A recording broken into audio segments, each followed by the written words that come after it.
மின்மினி தமிழர்களுக்காகவே வந்தாச்சு முதல் hyper local social media app. உடனே டவுன்லோட் பண்ணுங்க.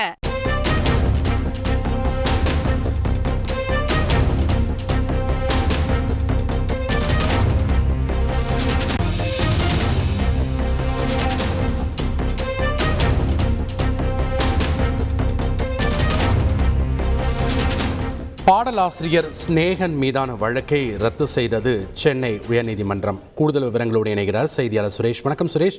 இந்த வழக்கினுடைய பின்னணி, தற்போது சென்னை உயர்நீதிமன்றம் பிறப்பித்த உத்தரவில் என்னென்ன விஷயங்கள் குறிப்பிடப்பட்டிருக்கு?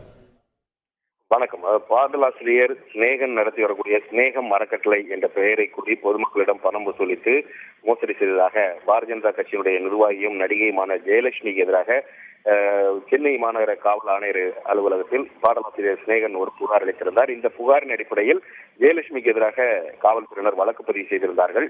இந்த வழக்கை பொறுத்த வரைக்கும் தன் மீது ஸ்நேகன் தவறான குற்றச்சாட்டுகளை சுமத்தி தன்னுடைய பெயருக்கு களங்கம் ஏற்படுத்தியதாக ஸ்நேகனுக்கு எதிராக ஜெயலட்சுமியும் ஒரு புகார் அளித்திருந்தார். இந்த புகாரின் அடிப்படையில் ஸ்நேகனுக்கு எதிராக திருமங்கலம் போலீசார் வழக்கு பதிவு செய்திருந்தார்கள்.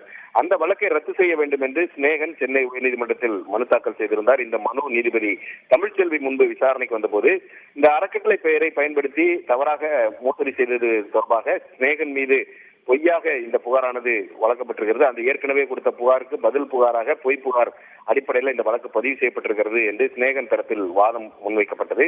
இந்த வாதத்தை ஏற்றுக்கொண்ட நீதிபதி ஸ்நேகன் மீதான வழக்கை ரத்து செய்து உத்தரவு பிறப்பித்திருக்கிறார். நன்றி சுரேஷ், உங்களுடைய தகவல்களுக்கு. மின்மினி தமிழர்களுக்காகவே வந்தாச்சு முதல் hyper local social media app. உடனே டவுன்லோட் பண்ணுங்க.